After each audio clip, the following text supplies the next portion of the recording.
6 na NPA sumuko sa kapulisan sa Eastern Visayas.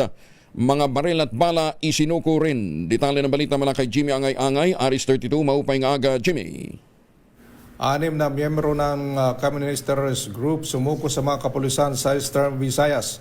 Ito ang sinabi ni Police Regional Office 8 Regional Director Brigadier General Jisung Kaboy. Naganap ang sunod-sunod na pagsuko mula Abril 24 hanggang Abril 26 bilang bahagi ng pinaigting na kampanya kontra insurgency ngayong taon.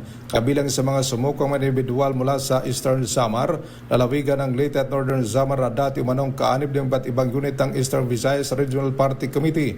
Kasabay nito may ilang sumuko rin na nagsurrender ng mga baril at eksplosibo, kabilang isang kalibre 38 na baril at mga bala, rifle grenade.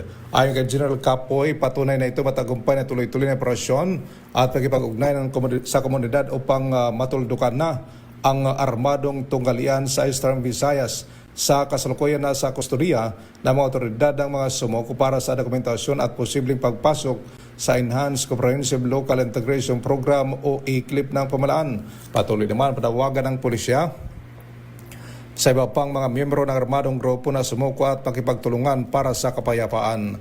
Mula dito sa DYVL Action Radio Tacloban, ito si Aristotito Jimmy Angay-Angay para sa DZRH, una sa Pilipinas, una sa Pilipinas. Salamat.